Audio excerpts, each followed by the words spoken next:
My entire goal of everything I was doing was just, how can I become unbreakable? If you want to be unbreakable, you have to put yourself in situations where a lot of people would give up or break. I reached $100 million net worth by the age of 29. Alex and Leila Hormozi have become the ultimate power couple. Together, they made over $100 million by their early 30s, and today... You get arrested 6 times, then at 19 years old, you say like, all right, that's it. You start listening to Tony Robbins, Jim Rohn. 5 years later, you're running an incredible business worth millions of dollars. What were the things that you did when it was most difficult? I was like, I am not this Leila who I was yesterday, who just did all this bullshit. I can just choose to be completely different today. When you change your environment, that new environment no longer accepts the version of yourself that you were. It only accepts you stepping into a better version. You've talked before about the situation where you and Alex were going to get married. It was one of the hardest conversations I've had in my whole life. I don't think there's any way around it. How has becoming more well-known publicly changed the relationship at all? I mean, I'll be honest, I actually think that it might have made it even...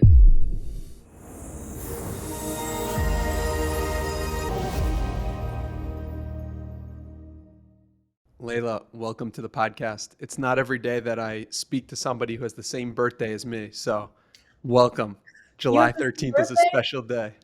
Oh, that's so cool. What year? 1995. Oh, I'm old. I'm starting to feel old. Okay. But looking, awesome. Yeah, looking young as ever.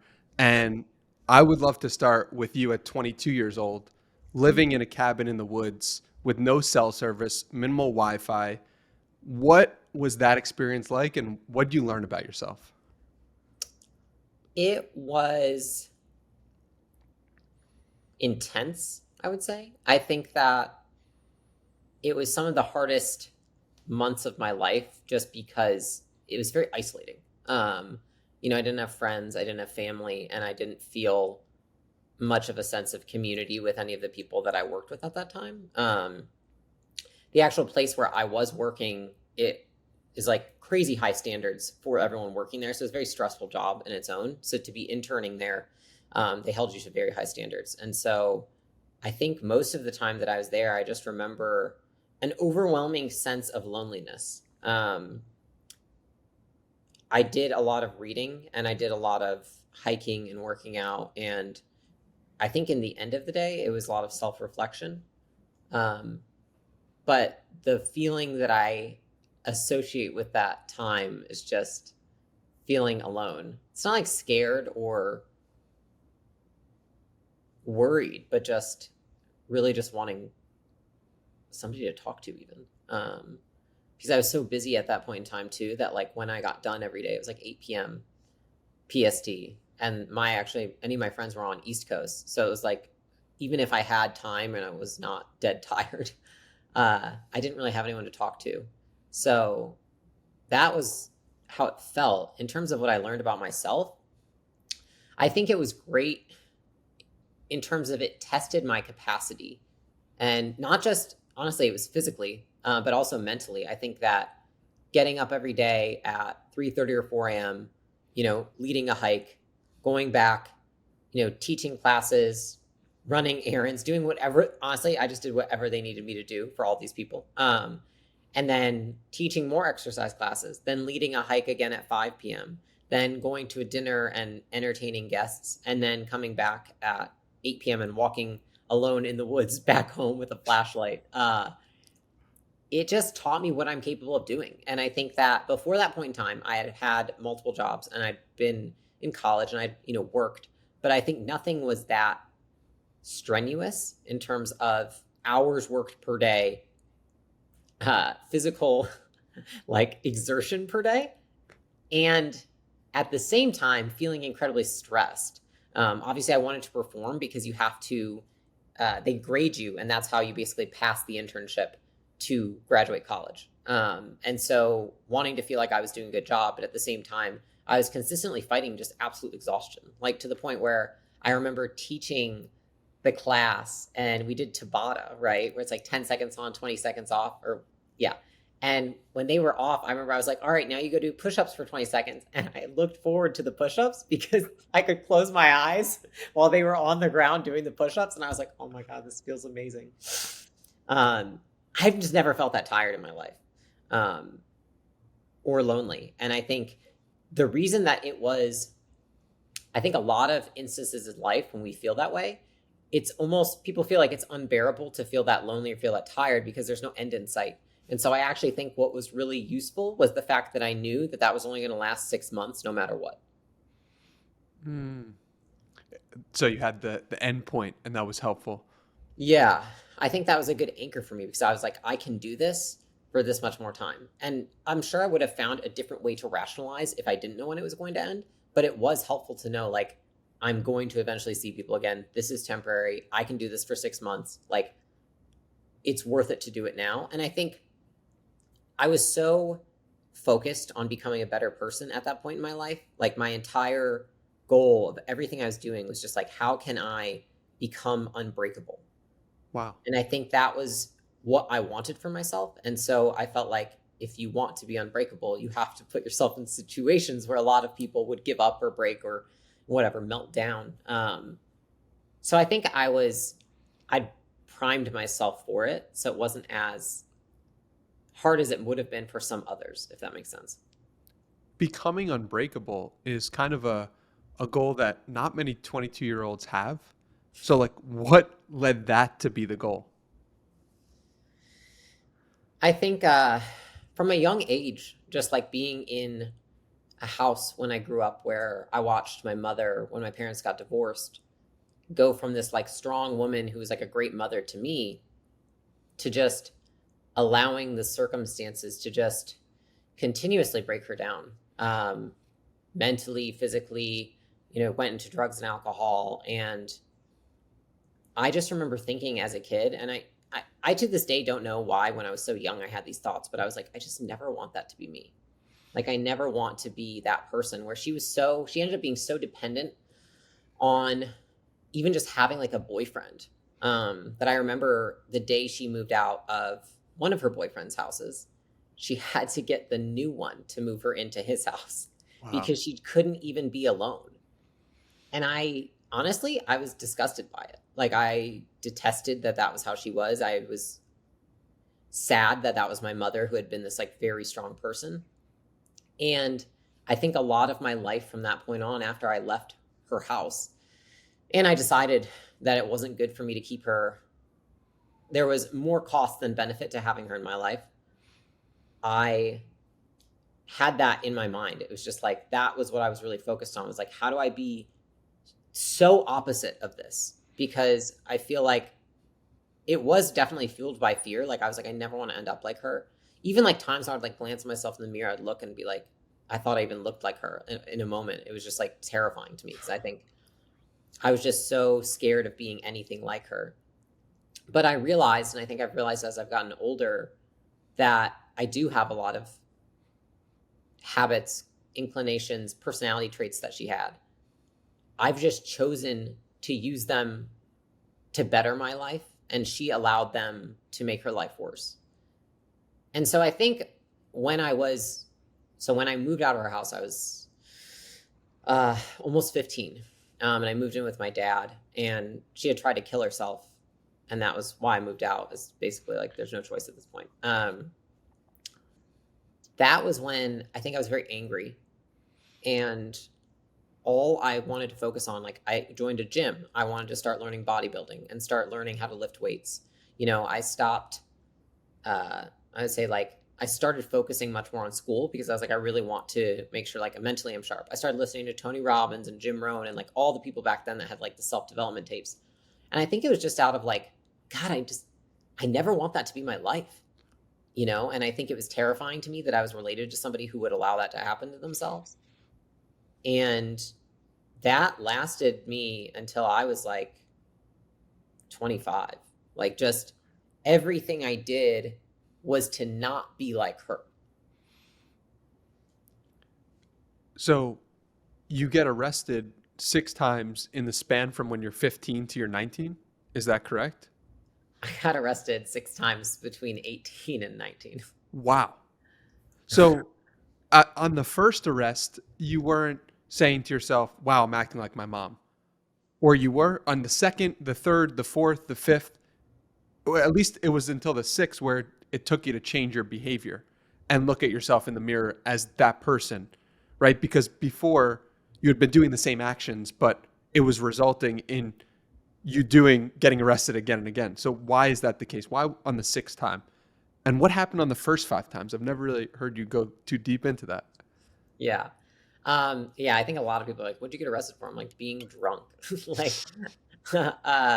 like being drunk, getting caught with liquor. Like, honestly, I don't even remember what every exact time was. I'm pretty sure it was like 5 MIPs and something else. And, the first few times, I think it was hard for me to feel like I was going in that direction because it was just being a fuck off in college. You know what I mean? Like, I truly just didn't think about long-term consequences at that point in time. And I feel like actually what it was is that I had been so hard on myself for so many years. And ever since I had moved in with my dad for that next 4 years, it was like I held myself to such a high standard. Like I worked out every day. I did all these things. I hung out with good people. Like I got good grades. But it felt like there was this like I had built a lot of rules for myself about what I am not allowed to do because I didn't want to be like her. Like what? You can't drink to the point where you get drunk like that. An example. Like you don't go out and party like this. And I think I built a lot of those rules thinking like that would mentally, I'm like, if I don't do those things, I won't be like her. And then the moment that I got out of my parents' house and I had my own money and had my own place to live and all these things, I was like, I just remember the sense of freedom feeling so great and feeling like, gosh, I'm so sick of all of these rigid rules that I've made for myself. And I kind of rebounded in the other direction. So it was like for years, I went so far in one direction that it feels like it almost like catapulted me into the other direction where I felt like, God, I'm so sick of like my whole life feeling like I've just cared so much. I've tried so hard, like from a young age, because when she was in the house and I was 9 years old and I'm taking care of her and I'm taking care of the house and I'm making sure that we have food and I'm going to my friend's house and I learned how to take care of myself. But I felt like I was young and didn't know how to handle all that. And so I feel like this resentment almost built up. Anger of just feeling, honestly, like I felt like it wasn't fair, right? Like I felt like things weren't fair. And I think that I hadn't thought that through. And so when I got to that age and all of a sudden I was in this environment where I could not do all of those things and also not get really punished for it because it's normal in college, then I felt like it's okay. It's normal. I also was around a lot of people who that was not unnormal. Like it was like not a weird thing to like be getting super drunk, blacked out, doing drugs. And so I think it's who I surrounded with myself with. It's the environment that changed. And that coupled with this just anger that had not gone away. So then at 19 years old, you say like, all right, that's it. Sixth time. And you start listening to Tony Robbins, Jim Rohn. And, it's pretty crazy because 5 years later, you're running an incredible business worth millions of dollars, have millions in your bank account. That's 5 years of time. What I'm curious about is to explore like that first year in more depth. What were the things that you did when it was most difficult? Because I feel like that's often the place where a lot of people get stuck for many years. Yeah. I made a decision in that moment that it wasn't like, what are the things that I'm going to do to change right now? I was like, I am no longer this person. Done. And it was like, I'm not saying this is what other people should do. I'm just sharing what I did. I was like, I am not this Leila. Who I was yesterday, who just got arrested, who just did all of this bullshit, no longer me anymore. I am a new person. I am now this person who's on this path. And I remember thinking that. I was like, I can just choose to be completely different today, as awful as it may feel. And I remember thinking to myself, I was like, I feel so awful right now. I don't think I could feel worse. And so I can either feel awful and be the same, or I can feel awful and be better and at least start to make myself proud of who I am. And I think that was the primary thought that I had in my head, is like, it feels awful either way. Only one way is going to get me to a life that I know will actually be one I'll enjoy later on.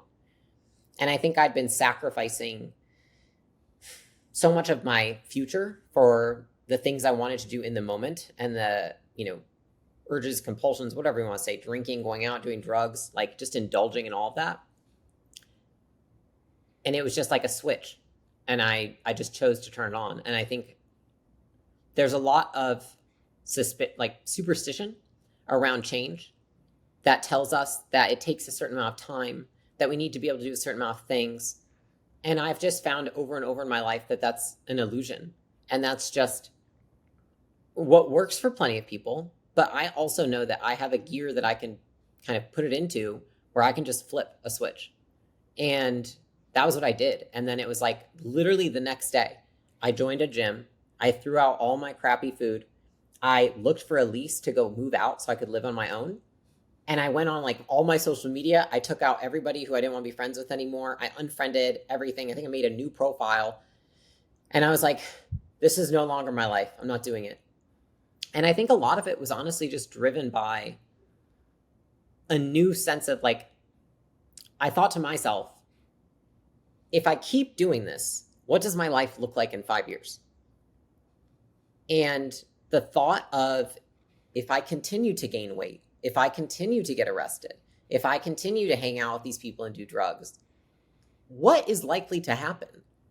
And I remember like thinking that for such a period of time, for the last like 2 years, I'd felt like I was almost invincible to like the laws of nature. And in that moment, realizing I'm not. And I think that that was what was a big wake-up call, is realizing like, at what point is enough enough? And at that point, I was like, I'm going to make it today because I don't want to see what this could turn into. And so I think the biggest thing that I did in that moment, if you think like mechanically, what did I do? Is I changed my environment very quickly. I went and I got a new apartment and I lived by myself. I didn't live with 6 people who partied and smoked weed and did drugs all the time.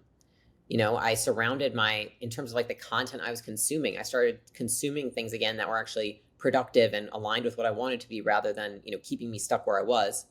I threw out literally all the food, even though I didn't, it's like you're in college working jobs. It's like you don't have a lot of money. I'm like, I don't care. I'm throwing it all out. I'm getting like egg whites, yogurt, and soy milk. Like it was like, and tuna, tuna packets were like what I lived off of. And I think it was just taking that massive action to create a different environment. I think that in the end, that was the best thing that I did for myself, because when you change your environment, that new environment no longer accepts the version of yourself that you were. It only accepts you stepping into a better version. And I think that I believe in autonomy and free will to a degree. But I think outside circumstances have so much more power over us than we think. And if you go into a circumstance, let's look at like a relationship, right? There's a girl. Every time she wants attention from her boyfriend, she whines and cries, and then he gives her attention. And that's because he finds that acceptable. He tolerates that kind of behavior.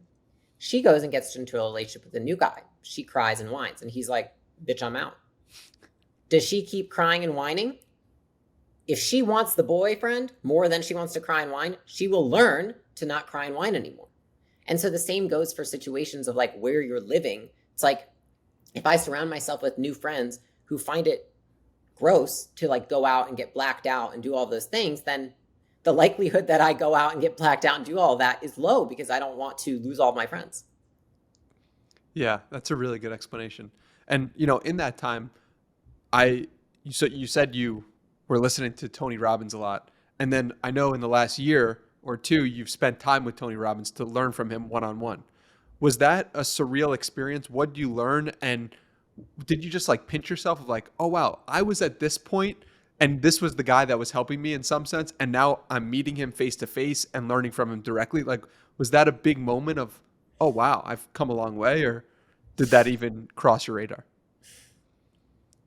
It's interesting. It's like, I don't think I've ever felt to myself like, oh, you've come a long way. But I can look back and think like, wow, I'm very different now. Like, it's more that it doesn't even feel like that was me. So when I talk about it, it doesn't feel like that was even my life, because it feels like it was so long ago, and it's so, I don't ever think about it.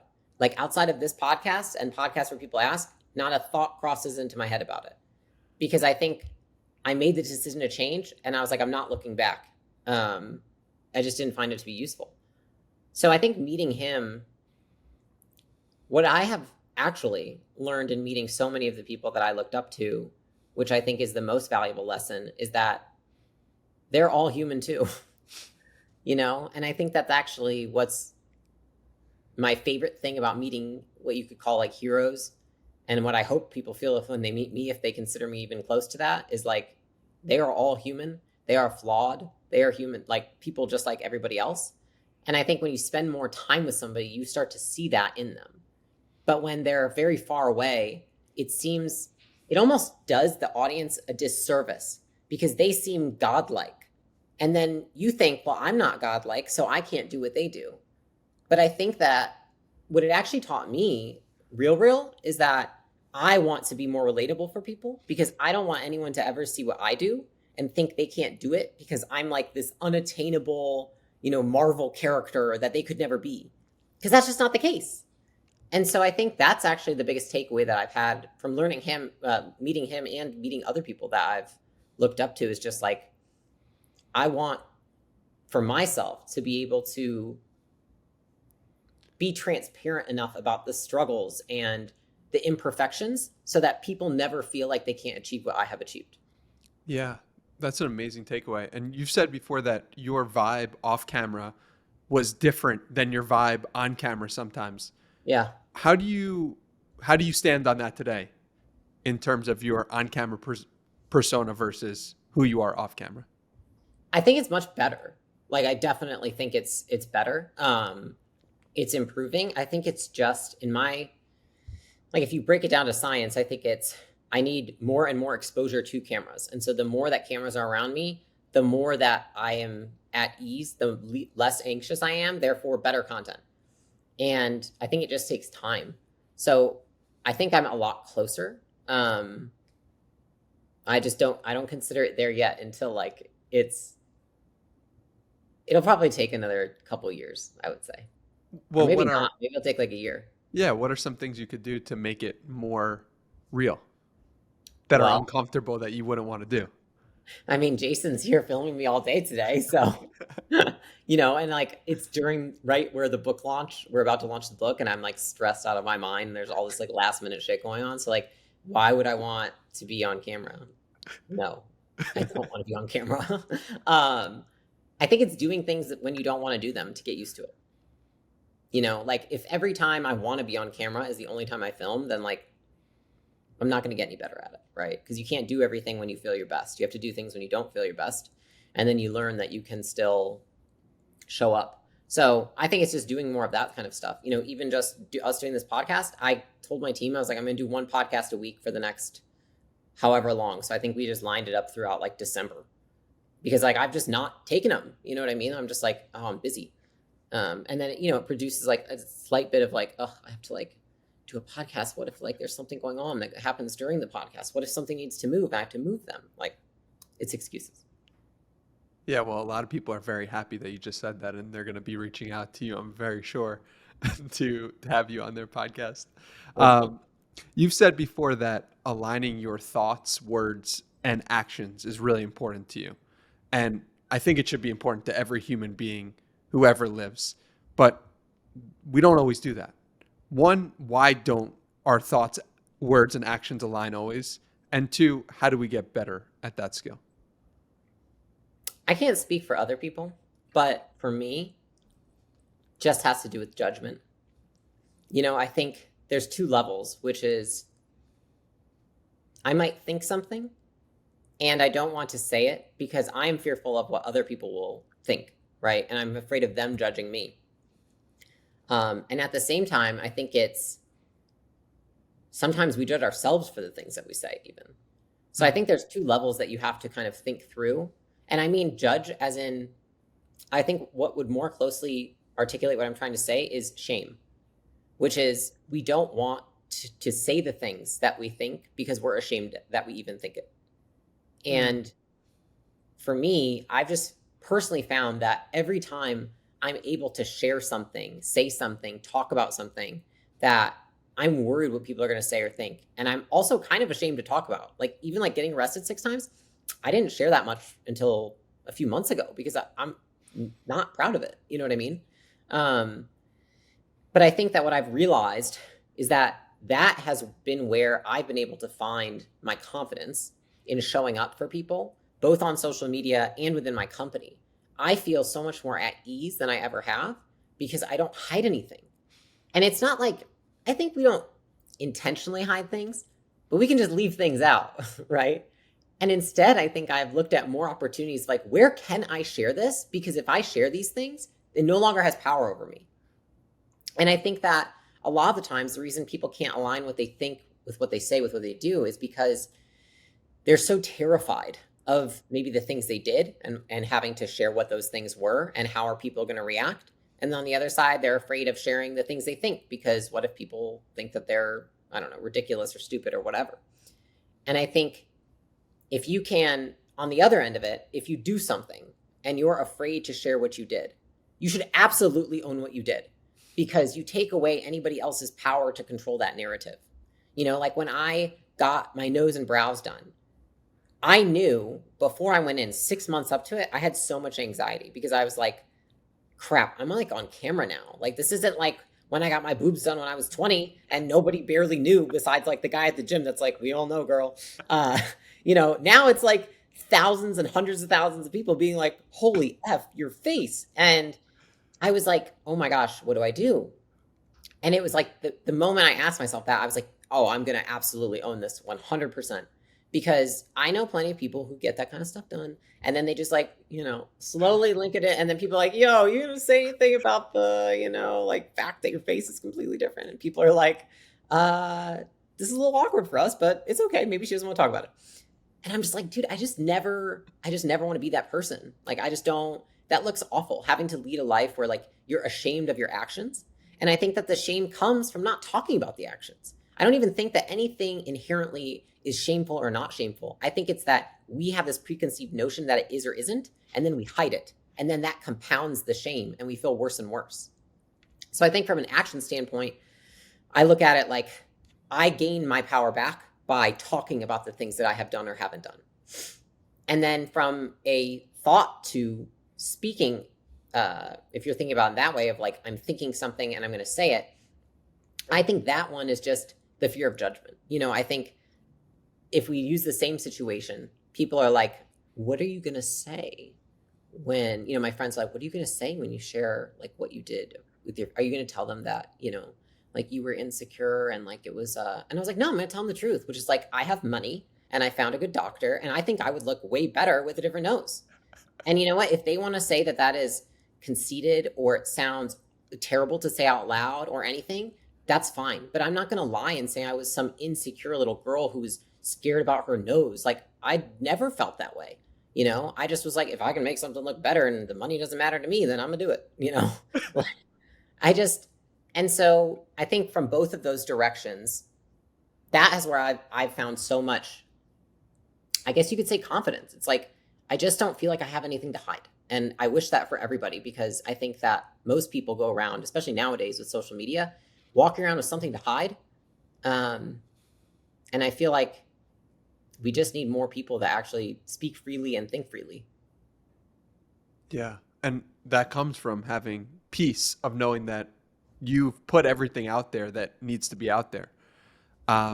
You know, you've talked before about the situation where you and Alex were going to get married, and before you did, you're sitting on a couch going through everything that are the things between you guys. And that was, and that's a good example of like, all right, I feel shame to have this thought, and now I'm going to say it. And that's really uncomfortable. And that's the reason why people don't.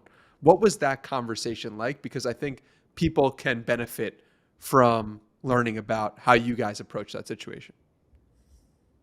It was one of the hardest conversations I've had in my whole life. Like, I don't think there's any way around it. I remember we were both so uncomfortable. Because I don't think either of us at that point in time were nearly as skilled in communication as we are now.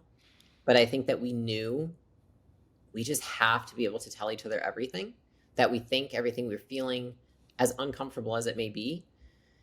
Otherwise, there's no way this marriage will work in the long term. There's just not. And so, that's a lot of shit. Especially when, we had only met a year prior. I think we'd both had a lot that had happened prior to that. And then that year was really tough and stressful, and so to say everything that we feel like is sitting between us, essentially, like thoughts that sit between us, things that sit between us, situations, it was wildly uncomfortable. Like, I remember being like, God, I wish I had a drink. Like, and I don't think that often, but I was like, this is tough. But it was also the best thing we could have ever done, because I think it released both of us from any shame that we had about any of those thoughts or situations or feelings. Even to talk about like past people we'd been with, or like both of us had been in relationships prior, and you feel like there's loose ends at some point. Like, to be able to say that to the person that you're with, like, I feel like I still have loose ends. It's really hard, because especially when you have a lot that you're doing together, we were building a business together, we're doing all these things. And then we're like, okay, well, how can we handle this to clear up these things? And we talked about it together. And I think bringing those things to light and then discussing them as a team, it just set the tone for the rest of our relationship. And I think it also created an environment for both of us where we felt like, if we can tell each other all these things in the beginning of like things we're ashamed of, or things that sit between us, or like thoughts we have that we've never shared, then like this can be a really great marriage. And both of us said, like, we were terrified that we would ever end up divorced, because neither of us want to go through that. You know what I mean? We both had parents that went through really bad divorces, and it's not like I think I'm immune to anything, but I'm like, if I can do everything in my power to prevent this marriage from ever having that fate, then I will. And I think that that's what got us off on such a great foot, was really thinking about that from the get-go. Like, not how do I create the best marriage ever, but how do I avoid the worst marriage ever and getting divorced and breaking up, because that's the reality of life. A lot of people do. So it was wildly uncomfortable. It's funny that you say that, because at another point, when Alex was at his low, you said, I feel like we could be one of the greatest couples to ever exist. When you said you'd sleep under a bridge with him. Under him in a bridge. But that's like, you did see the vision for what it could become. How did you have that vision? I think that there were glimpses of both of us when, in the moments that we weren't completely paralyzed by the stress, where I felt like it made too much sense. Like, one, I felt like, even just from the very beginning, I just felt like I remember like the first feeling after going on a date with Alex was like, he's just so interesting. I just want to keep talking to him. And then after like the second and the third date, I remember thinking like, even if this doesn't work out, I just like want to be friends with this guy. Like, I literally remember thinking that genuinely. I was like, I would love to just be friends with him. And so it felt like, in the moments where we weren't paralyzed by the stress and we were able to relax a little bit or do something fun for like an hour, I just could see so clearly, like, there's so much synergy between the two of us, and we have complementary skill sets, we have shared interests, we have the same values, we even have a shared family background, and we both are so laser focused on the vision of what we can build. And I just felt like there's so much that makes sense here. And in those moments when I would see like a glimpse of him, when he wasn't completely immersed in all of the stress of everything that was happening, I was like, if what he tells me is true, which is this is the most stressful time of his entire life, and that he's never felt so awful before, and that he's never been this stressed or not taken girls on dates like this, or, whatever, all these things, then like in those glimpses, if those could become, those little glimpses of time could become what is normal and what is our everyday, then this could be amazing. And I remember articulating that to him and telling him that I felt that way in those moments where it felt like there wasn't any hope, and we just felt like everything was going poorly and we were stressed, and because we're both so stressed, we're not great for each other. but I think it's just logic. It's like we have a shared mission. We're both very clearly mission oriented. We have the same values. We have the same interests. We have the same family background. We have the same desires, and we have complementary skills. And even we have almost like complementary personalities to each other. Like we really complement each other and have taught each other a ton just from being different in many ways. And I was like, yeah, it would make a lot of sense that this could be something that could go really far, because I remember thinking, I just didn't see many relationships like ours. And I knew that it was different, but I felt like it made too much sense not to work. What about today? Are there any relationships that you look at and you're like, oh, those people are doing it right as role models? I think that I got rid of even looking at anybody as a role model for my relationship, because in the beginning, in fact, a lot of people wanted to speak to us about how to have the best marriage ever, how to have a great relationship. And dude, like the things that they would tell us, it was just like, it was really stressful. There was like, you have to go on date night. And when you go on date night, you don't talk about work. There's like, you have to be intimate this many times a week. You have to go and do these things for each other and leave this for Alex. And you have to do this because you're his wife. You've got to make sure you cook for him every day. Like, it's crazy the stuff that people would tell us in the beginning. And I think both of us got so caught up in like, well, if some of these people have been married for 20 years, like maybe they're right. And they're pretty successful, And every time that we have tried to play by someone else's rules, I feel like we've lost. But every time that we have sat down and had a conversation of like, what are our rules that we want to play by in this marriage, we have been so happy afterwards. And I think that's how we've done it to even just like to date, is we don't look at anybody else's relationship. We don't read any books. We don't do anything. It's just like, I mean, I'm serious. It's like, what is going to work for us? And what works for us is not what works for other people. Like, we're weird. And like, he's a weird guy. He buys like 1 million pairs of shoes every month and tries them all on. And like, I'm a weird girl. I'm walking friggin' everywhere all day, every day. Like, we're both weird. And so we don't want a normal relationship. Like, I don't want it to look like what someone else's looks like. And I think that what we have found works for us, works really well. But it's all thought of with just first principles, which is like, do we both like this? Do we both feel like this adds to our relationship and adds value to each other's lives? If so, then let's keep doing it. And to other people, they might see it and be like, I can't believe that's how they do these things. But to us, if we like it, is that a problem? I don't think so. So I'm just so much more, I think I used to feel like for myself and for our relationship, I had to do things in a way that other people would understand and accept. I don't care anymore. I'm like, I don't expect anybody to understand why I am the way I am. I don't expect them to understand how our relationship works. And I don't care if they like it or not. I care if I like it. How has becoming more well-known publicly changed the relationship at all, if at all?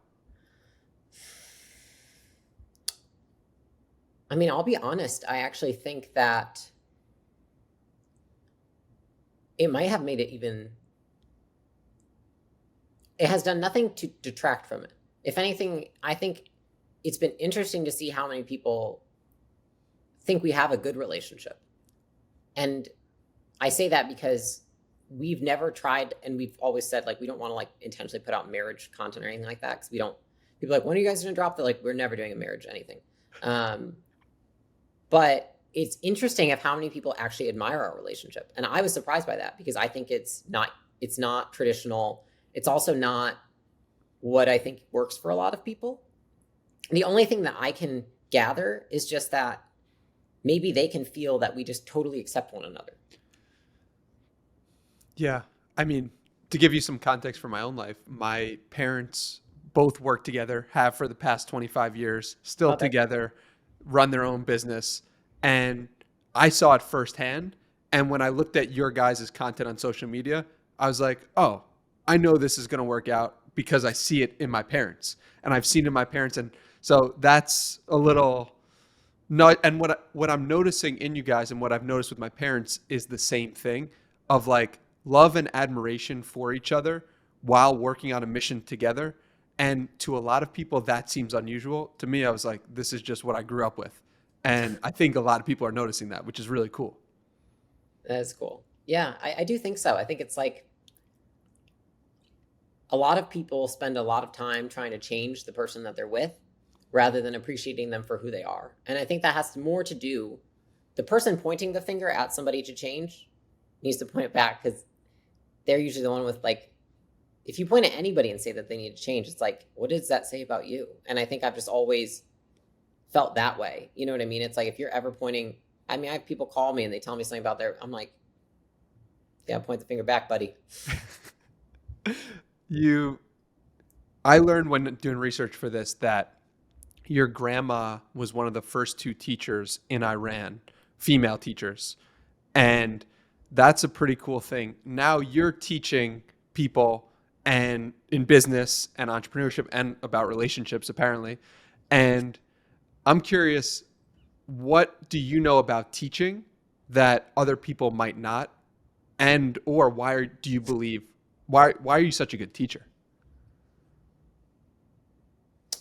I didn't even know I was a good teacher. So I think that there's a few things that I think through in terms of teaching, which is,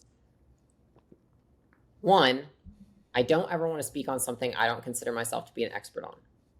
However, sometimes the best way to become an expert on something is to study it and to learn it and to teach it, right? And so I think a lot of, things that I probably teach now are things that I started teaching within my companies, like within Gym Launch, because I've run all the leadership trainings and I would be training the teams. I would be doing all of those things. The biggest lesson, though, that I think is important for people to understand when you're teaching is, who is the audience and how do you make this relevant to them? Because when I'm speaking to our team, for example, and I want to share a vision with them, they, I'm sure, love hearing like a great big vision, but what's most important and what they're going to remember is what is relevant to them, which is, how does this affect this person? How is this relevant to you in your life? Why is this important for our customer service rep? Why is it important for our accountant? Why is it important? And so I think, I don't know if that has translated over to content, but I do think very much so about who I'm talking to when I'm making the content. When I'm making a piece of content, who am I speaking to and why would this be important to them? Because I think that if you can speak to their desires and what they really want out of something, then I think they're more likely to remember what you're teaching them. So I do think that is the first piece of teaching somebody something. Now, I think the second piece is something that you can't do through content. But I always look at it like, when you're teaching someone something, it is, you explain something to someone, then you demonstrate it, and then you allow them to demonstrate it back to you and you critique them. That is how I would consider actual teaching to go.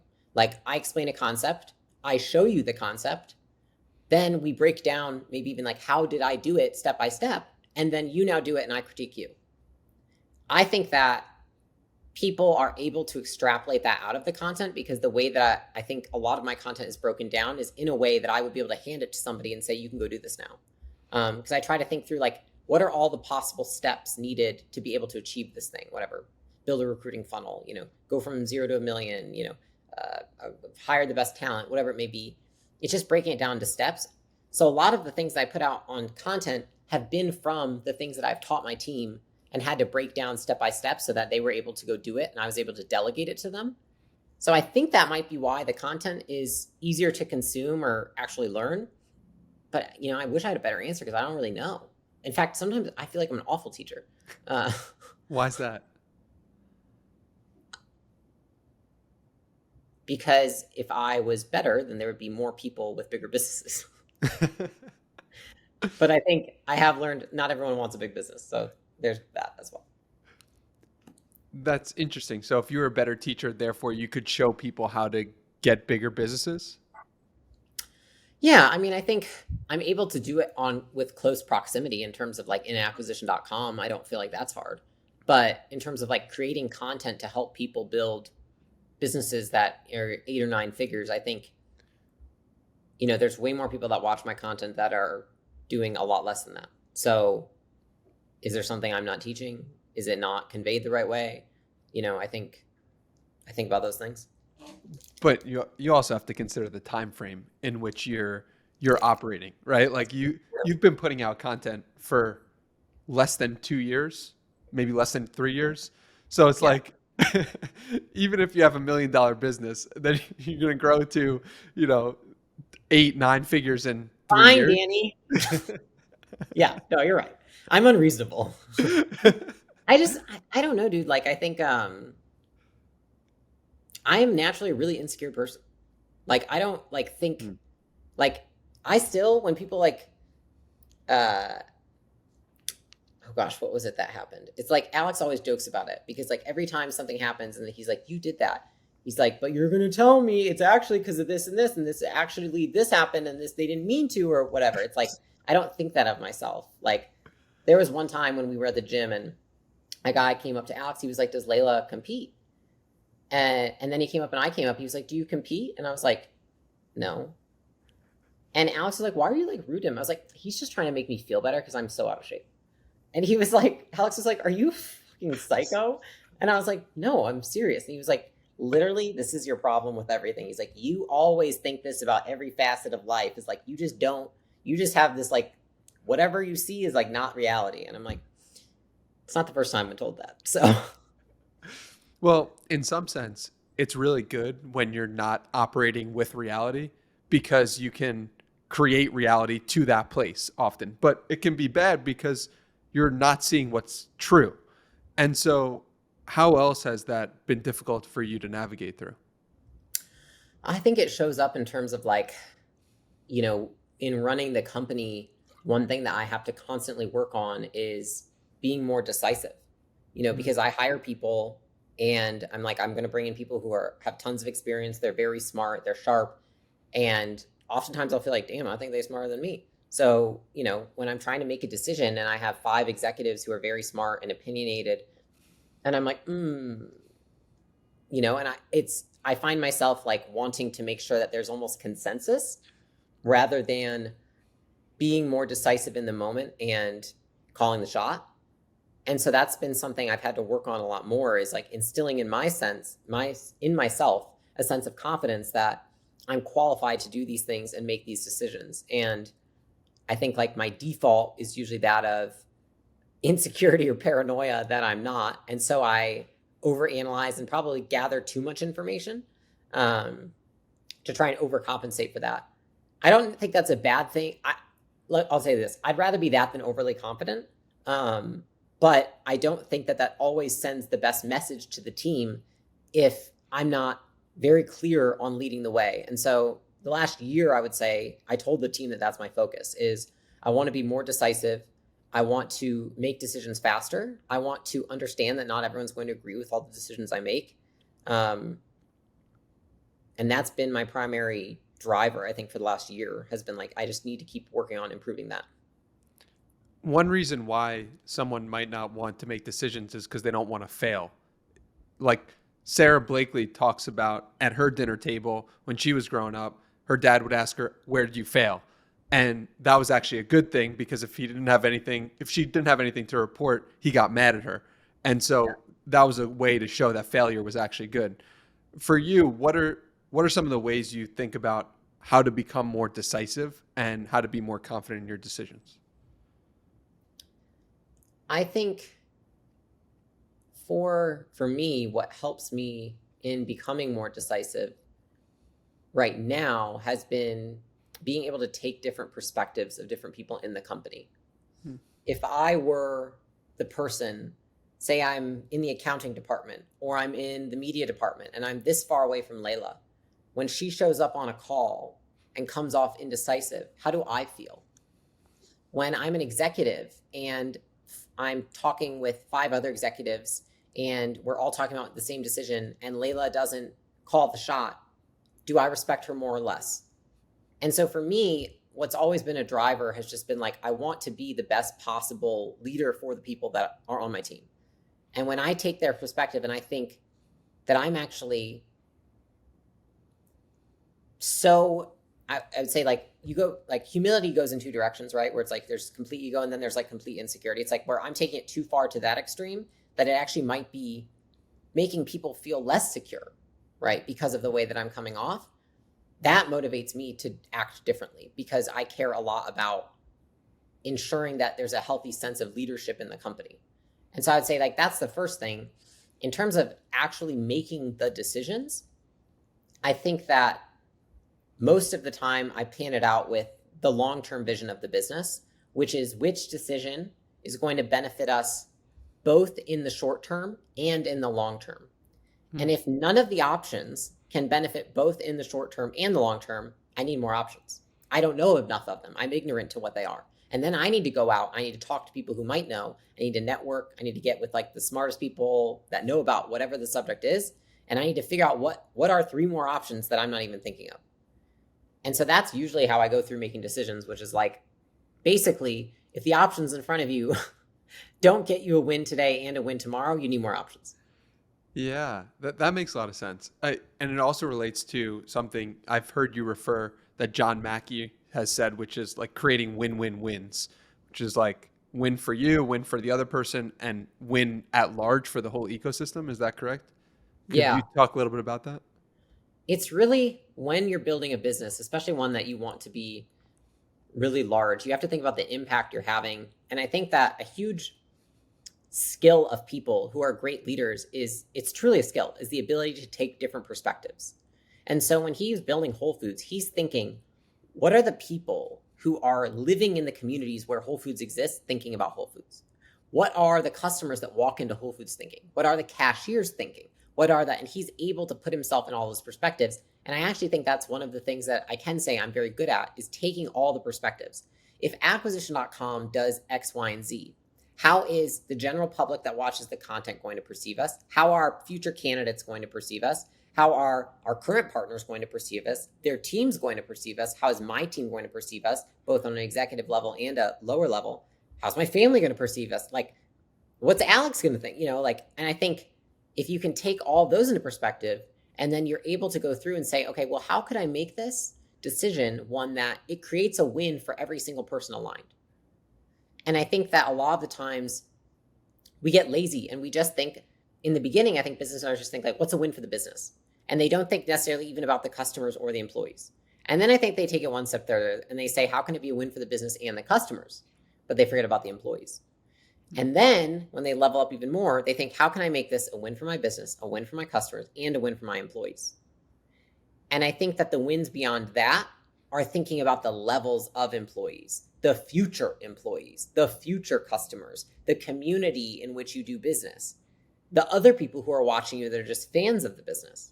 And so I think it's just being able to think beyond your current perspective and frame. And I don't know if you can do that without interacting with all those people. So I think that's why, I talk about like one of the jobs of being a CEO. I think a lot of people bashed me for my calendar. When I showed it, it was like, you saw that. Oh, it was so shitty.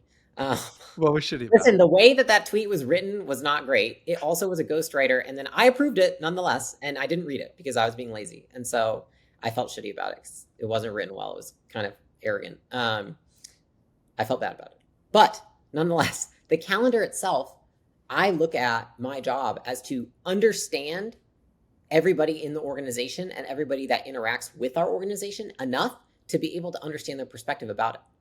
Because I think it helps me make better decisions so that every time I do make a decision, I know that there's a more likely chance it will make everybody's lives better, not worse. Was that skill of gaining perspectives of everyone involved and holding multiple perspectives in your head something you've built or something you were born with? I think that it comes from a few things, and it's really just practice. I think that the more people you interact with and the more people you seek to understand, the more easily you can take new people's perspectives. So 2 things that I've done in my life at high volume. Sales was the first thing that I did. So for years, I did fitness sales. Someone sits in front of you, you have to understand their perspective. From their perspective, why is this going to or not going to work, right? And what are they thinking and feeling in that moment? And that makes you more likely to help them, come to whatever resolution or plan they need. The second has been hiring, which is sitting across the table, thousands of different people, like, should they take this job or not? Are they qualified for the job or not?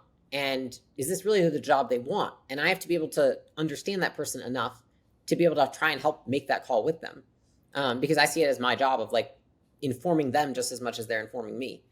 And I think if you've done so many reps of that, plus meeting people all the time, getting to know people, networking, all those things, it's just a matter of you understand humans better. And so you can more likely predict the behavior of a new person because you can associate it with the behaviors of past people.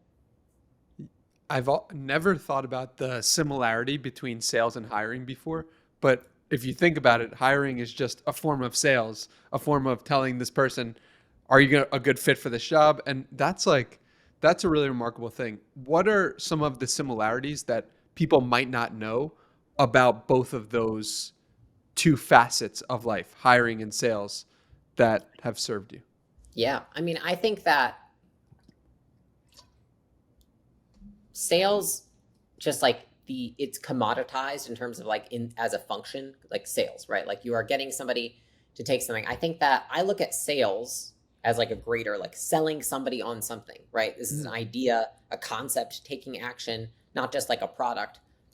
I view it very much more simply than it is. I think it's like they want this thing, you have this thing.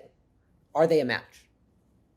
And truly, I've approached when I did sales, and I was one of the top people in sales, and I also hold the record for the sales we did at Gym Launch. And in terms of hiring, approaching with that perspective has been more helpful than anything for me.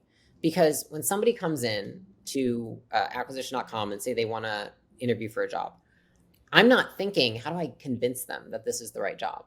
I'm thinking, how do I explain the job so intricately and set such good expectations for how it really is in this company that they have a crystal clear idea of this is for them or not? And I felt the same way when I did fitness sales, which is like, I just want to so intricately explain what is going to happen and set the expectations that they can decide if that is what they're looking for or not. And if it's not, then that's fine. And so I think that a lot of people look at them very differently. And I think a lot of sales is more coercion than anything, which is like, how do I get someone to say yes in the moment and then they're going to back out later, or they're not going to be committed, or they're going to have a bad experience? And that's because a lot of people, I think, try to use different persuasion tactics. They can get people to say yes and pay them. But does that mean that person is successful in their program? That's another story. More than likely not. Because when people feel that they were coerced into something, they usually go the opposite direction, which is they end up hating you. And I think that's what a lot of sales is nowadays. And I hate seeing that. And like, we really try within acquisition.com to help people understand what the difference is and not have that kind of culture in their organizations. But it is really common. It's like, get them to say yes. And it's like, that's what we think is a sale. Like, I'm pretty sure that, what if we treated marriage that way? Let me just get her to say yes.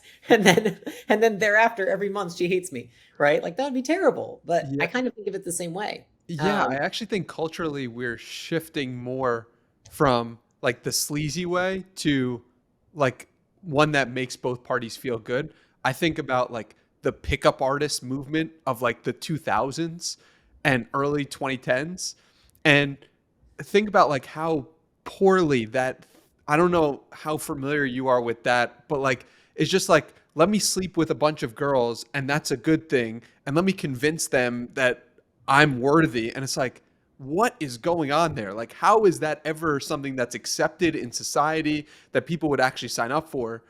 And like, it's probably similar in sales as well, of like people getting you to say yes to a transaction. And I think a reason for this is because we're more connected than ever. You can't just screw over anybody when you are connected to the entire world. The entire world's can possibly see that you screwed over that person, which leads to more accountability, which leads to greater outcomes for everyone. 100%. And I mean, I agree with you. I think that it's very transactional in its nature. And I don't think that it is, I think I see companies that use those tactics and they end up failing at some point in time. Because you're not thinking through like, is this best in this moment and in a year from now, right? Like that's really what it is. And I think that people can feel that in companies in terms of like, as an employer hiring people and as a customer buying a product, that person, I think people feel like they don't know that I'm, just getting them to say yes or whatever. That's some little white lie. It's like, no, people find out. People are much more intuitive than you think. And I think that people can feel that from the other side. And so, yeah, I agree with you. I hope it is shifting. It's tough. Speaking about intuition, when Alex was thinking about starting the software company, you had an intuition that this was definitely the wrong idea. And you acquiesced in that moment. One, why did you acquiesce to what he wanted? And two, how would you know it was the wrong decision to go down that path? Yeah, I look at that as it was a very big learning moment for me, because a lot of our relationship in the beginning, we've learned to work together very well over time. Um, but I think that, in the very beginning, what was the biggest thing that I had to learn was how to speak to Alex and how to speak to him in a way where I might have a contradictory opinion that wasn't going to, be aggressive or offensive or any of those things. And I think in the beginning, it's like, you don't really know what to do. You're just like, stop, because he's loud and he steamrolls people, or used to back then. Self-admitted, by the way, steamroller. And so I think that we'd done a really good job of learning. Like, we noticed that when we made decisions where we both spoke up and we compromised, we came up with the best decision. And so we've learned over time to value each other's opinion, because we realize that when we both bring our opinions to the table and we find a way to integrate them both into a decision, we tend to make better decisions. And so, and that, by the way, goes for companies too. Companies that have more people that help, I would say, mold the decision tend to make the best decisions. And so we've seen that over time. At that point in time, I think that we had made a lot of progress, and then this decision came, and it felt, I think, higher stakes because we'd invested a few million into the software. And Alex had been the one primarily, because he's usually like a 0 to 1, right? So it's like product market fit. How are we going to sell this thing? That's like what his suite obviously offers leads. And then it's like I kind of came in and I was like, I don't really think this is going to work, like for these reasons. And we had probably like the biggest, I think, like the only fight that we've had. It was like 2 days straight of like, are we going to do this? Or are we not going to? And I think that I wasn't skilled enough at the time to communicate more effectively my perspective. And so I felt like it was like hitting it, like I was almost like beating the dead wall. And at the end of the day, it was already rolling. And so then I think when you don't make a decision, you kind of just stick with what's happening, which is like, it's already going. And so that's what we did, is we just let it continue to go. And I think that in order for me, if I had not felt like that was a good idea to stop it, I would have needed to be more articulate. I would have needed to learn how to communicate more effectively my perspective on the matter. And I would have needed to take massive action much more quickly. And so I didn't. And I don't regret it by any means. But I think, I promised myself after that happened that I'm not going to do that again, because it's not that the business was a bad idea. It's that building a third business when you have two others is very hard. And that it's timing and context. And, I think that's why we talk about shiny object syndrome, because we've lived it ourselves. And I hated it. I didn't feel like I could be a good leader to anybody because I was trying to lead 3 at once.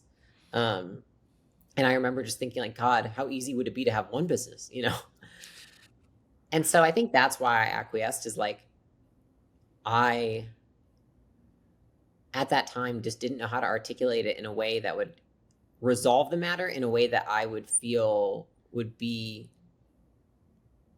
also good for our relationship. Like, I didn't know how, besides like stomp my feet and yell. Like, I just didn't know. Because at that point, and I mean, he said this, he kind of steamrolled me. He was like, we're doing this, like very like, just like, we cannot back down now. We are so far in this. And I was like, it's not going to work, And so we kept doing it.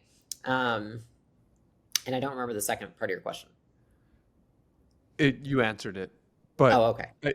But I was curious, like, you've mentioned a couple of times like that you've gotten better as a communicator, and that you wouldn't have communicated that way, the way that you did today. And I'm curious, when was that? Like, to give context to it, how long ago That was or what year? 2019, so 4 years ago.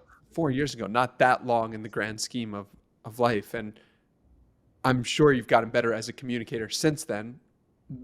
How have you gotten better as a communicator, and how would you have handled that situation today? I think that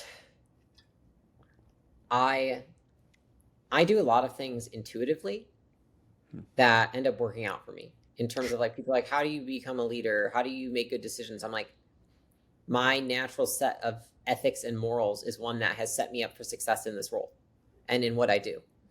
And a lot of me, like my life and making content has been like, why does what I do work? I don't know. And until you figure it out, you can't teach it. And so it's been really great making content because I can figure that out. So I think that when I used to go to Alex, a lot of the times I'd be like, I don't think this is going to work. It doesn't feel right to me. I can like this. It doesn't feel right. I don't think they're the right hire, but I couldn't point to data.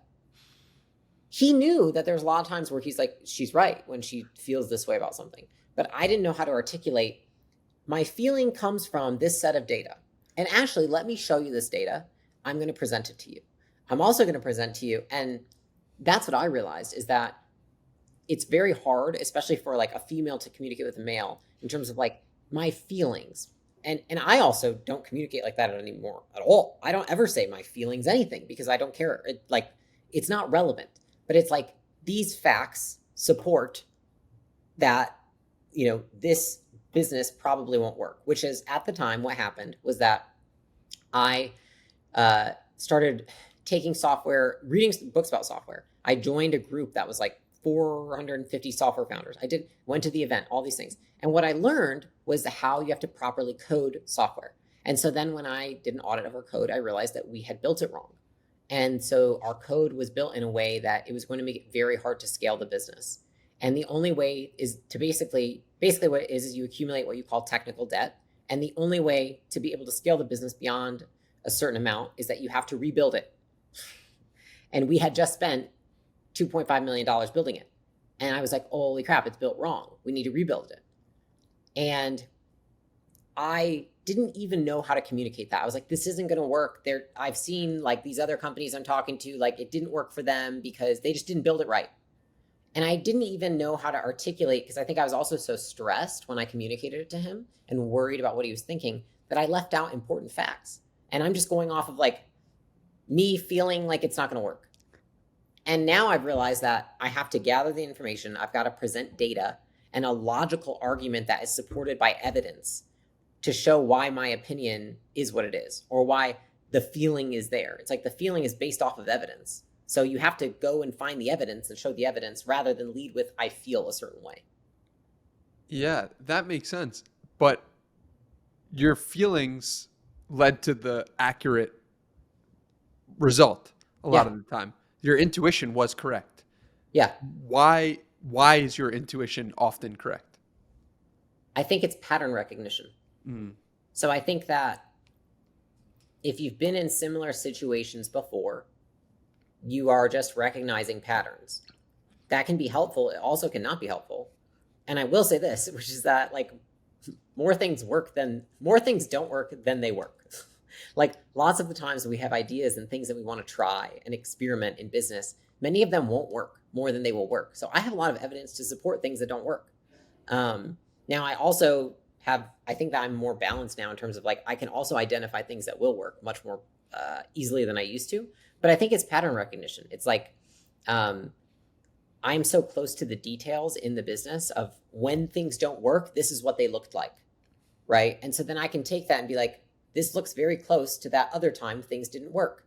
It doesn't look like it's worth pursuing because the likelihood it succeeds is lower, right? But I don't think that a lot of people know what that means. It's like when you meet somebody, you're like, I just got a bad feeling about that guy. It's like, you mean that there was a guy in the past that had similar character traits that you had a bad experience with, and now this guy reminds you of him. Yeah, that's a good explanation. I think what's also remarkable about that story is that you were able to analyze $2.5 million worth of spend and show where it was wrong, or at least figure out on your own, learn on your own that it was wrong. That's a remarkable skill in and of itself. What do you know about learning that most people don't?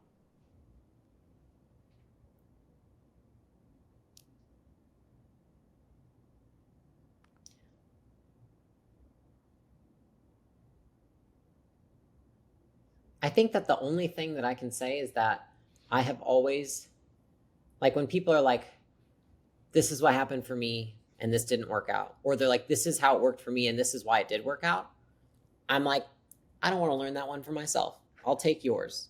And I've looked at it that way for probably since I was like 20. I heard a quote and it was like, what's the difference between humans and animals? And it was like, humans can learn from the mistakes of others, whereas animals can't. And I think it's hard still, but I think that consciously we can make that choice, which is like, even though everything inside of me doesn't want to believe that I am a part of this, like, whatever, someone tells you this is not how something works. It's like, every party wants to believe that they're wrong. I'm like, I'm going to choose not to, because I would rather learn from their mistake, not my own. And I think that that saved me a lot of time, because I've avoided a lot of really bad mistakes by just asking people who have been there before and done that before, and who now have the outcome I want. And then when they're like, I wouldn't do it that way, I'm like, that's all I need to hear. I won't do it that way. There's a million other ways to do it. Not going to do it that way. What's an example of that? Man, there could be so many examples. I'll think of something. Well, let me think of something that's relevant right now. I think, like, in building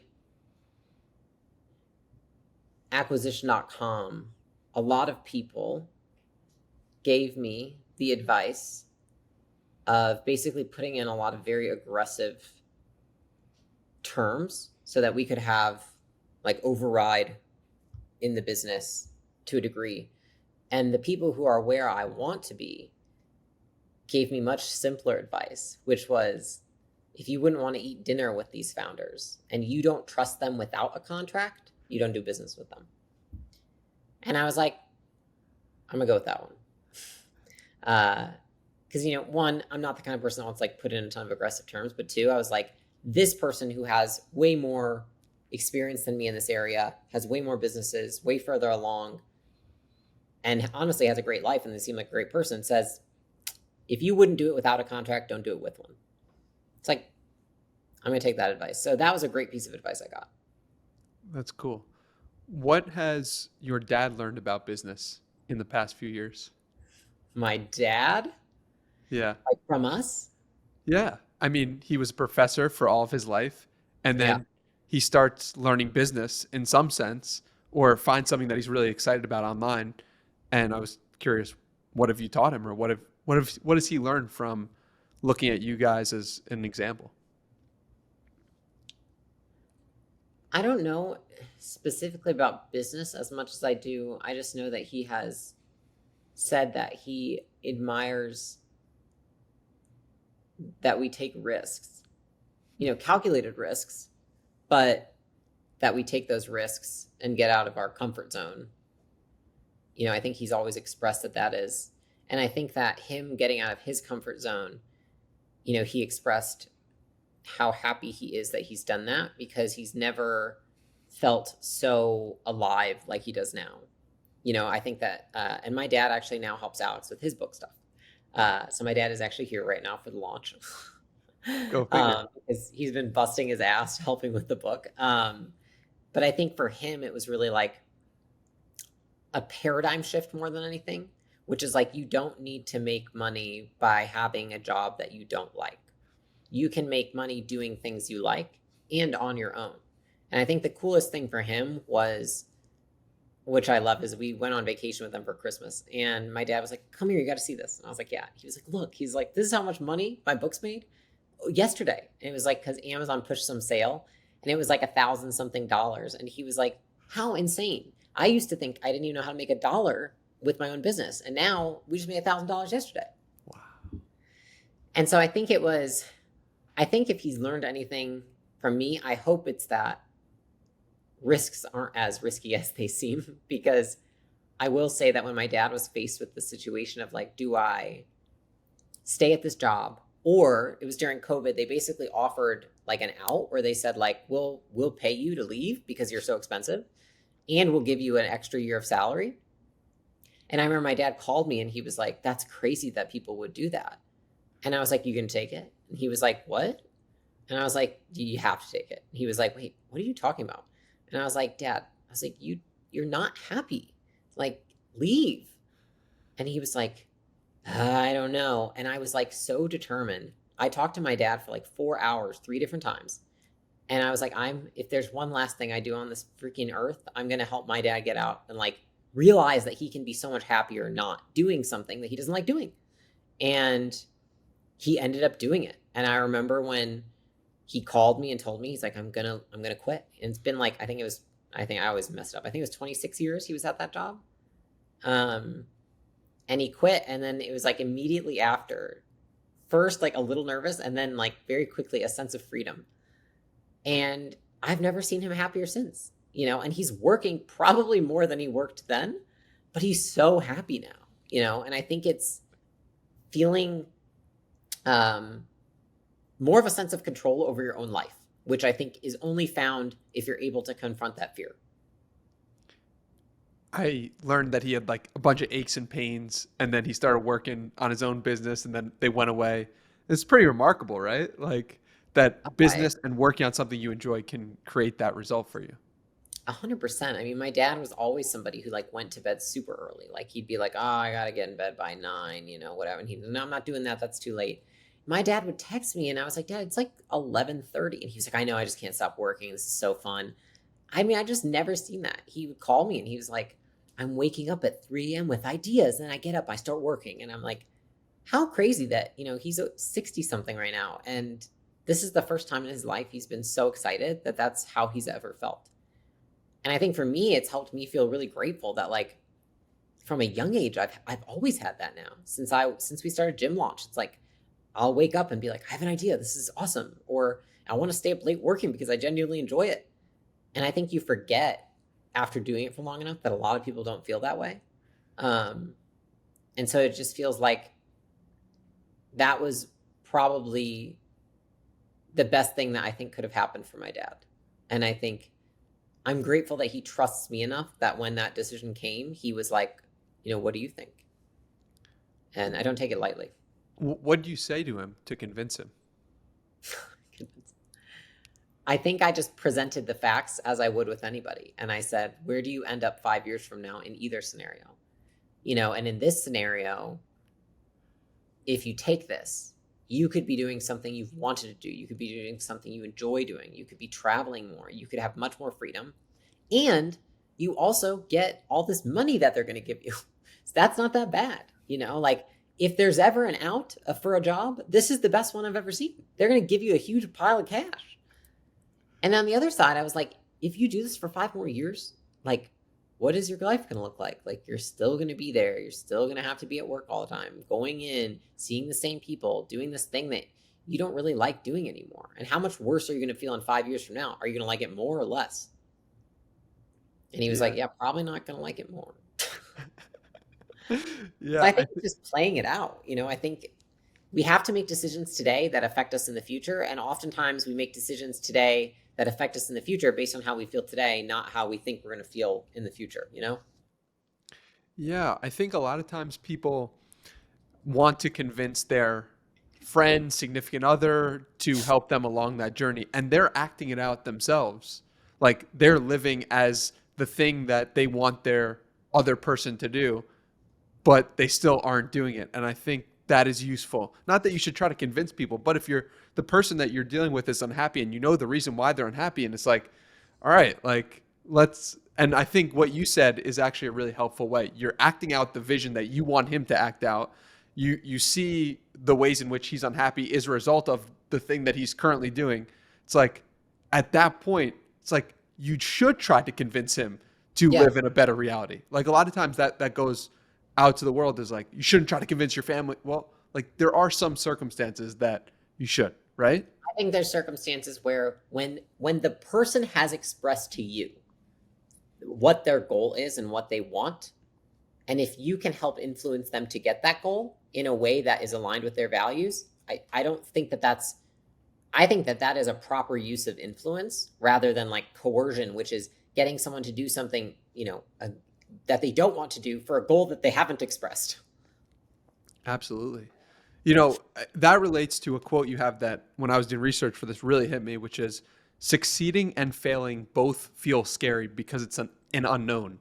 And that's really what we're scared of, the unknown. Like for your dad, I'm sure there was some part of him that wasn't sure what was going to happen. And he was succeeding in online business and that was scary. And, you know, like, he's like, what, can this continue? Or so what about that quote? Like, where did that come from? And how, like, what does that mean exactly? Succeeding and failing both feel scary because it's an unknown. And that's what we're really scared of, the unknown. I think a lot of people think that once you have a certain like level of success, that fear is gone. And I think that a lot of people in life just desire to have things or have success because they don't want to feel scared. They want to feel secure. And you know, I can't think of a more terrifying time in my life than building our first business. Like, we're getting all this money, right? And then my brain goes to, oh my God, what if you lose it all? Where do you put it? Where does it go? Does it go in a bank account? Does it go in a trust? Does it go, where do you put it? I don't know where to put it. And then we get all these employees. And then I think, oh my God, I pay $500,000 or $600,000 a month in payroll. Oh my God, what if one day we can't pay for that? What if we can't, and so with any path untaken and any path you haven't taken, you've never walked it. You don't know what happens next, whether it's a good one or a bad one. And so I think that to think that success also comes with a lot of security, it's like, I actually think the more success you accumulate, you can feel more secure when you have more pattern recognition of like, you know, typically, you know, like these situations in the past have worked out, therefore these ones in the future might. And so then you can have more predictability. But a lot of the times when you're doing something that you haven't done before to attain more success, it feels pretty scary. I mean, you could even say like, you know, when I started to make content, I felt awful and scared to make content because I built this 9-figure business, but I'd never put a YouTube video out. And so like, when I put it out, I'm like, just posting ghosts. Like, I don't want to look at it. I don't know what's happening. Nothing, because I was just scared. I was like, I don't know what people are going to say. I don't know if they think it's awful, if they think it's good. Like, I have no idea. And I think that's just where our brains end up going. And so people always are talking about they can't do something because they're scared. And I'm like, well, if that would be the truth, then you wouldn't be able to succeed either, because success also comes with things that are scary. Like, I'm sure in the future, there will be things that I have to do for acquisition.com. I can imagine where, you know, maybe it's the first time I go to speak on a stage in front of 10, 15,000 people, because the biggest stage I've spoken on is like 5,000. That was really scary the first time.